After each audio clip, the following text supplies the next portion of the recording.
你有沒有發現，現代人雖然物質越來越豐富，但內心卻越來越焦慮、迷茫，甚至漸漸失去了方向。人們不停地刷手機、買東西，追求刺激，想用各種方式獲得滿足。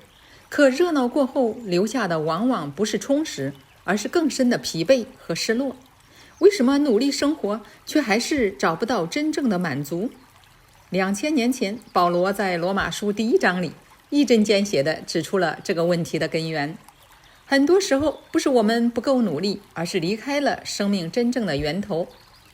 羅馬書一開始，保羅就鄭重地介紹自己，他說自己是耶穌基督的奴僕，是蒙召的使徒，是被分別出來歸於神福音的人。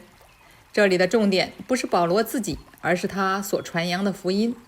許多人以為福音是一種宗教信仰，是教人行善積德的道理，或者是一套道德規範。但保羅告訴我們，福音乃是神早已在聖經中應許的好消息，並且完全是論到神兒子的。按着身體說，他是從大衛後裔生的；按着聖別的靈說，他從死人中復活，以大能標出為神的兒子。這一位耶穌基督既有人性也有神性，既能體恤人的軟弱，也擁有勝過死亡的大能。這就是福音的中心。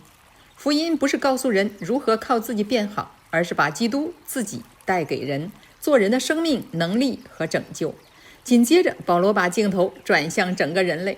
神的救恩為什麼如此重要？因為全人類都落在遠離神的光景裡。保羅指出，人類的問題並不是不知道神的存在，神所創造的萬有早已把他的永能和神性的特性顯明出來。真正的問題在於，人雖然知道神，卻不榮耀他為神，也不感謝他。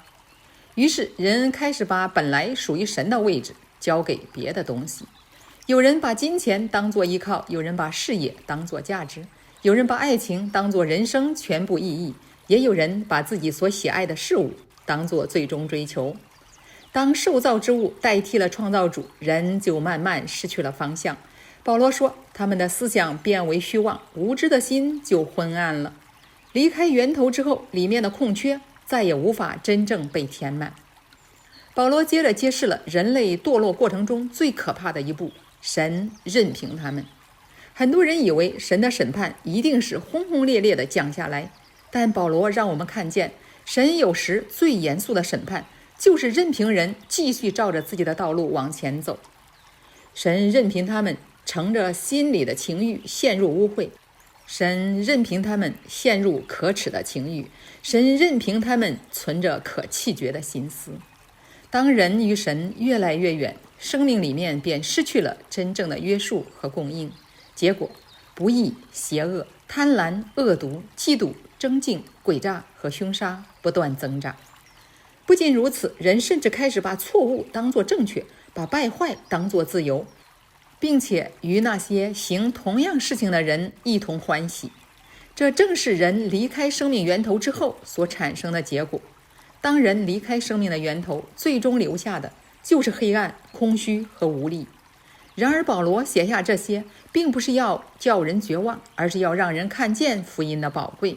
所以他說，我不以福音為恥，這福音本是神的大能，要救一切信的人。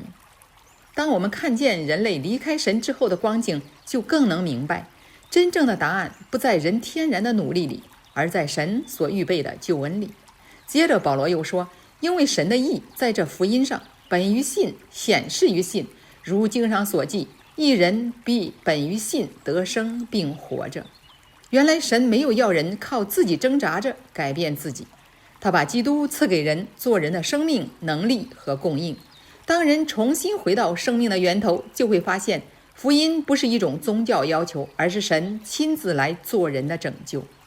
原來真正的答案不在人天然的努力裡，而在神所預備的救恩裡。義人必本於信得生並活着。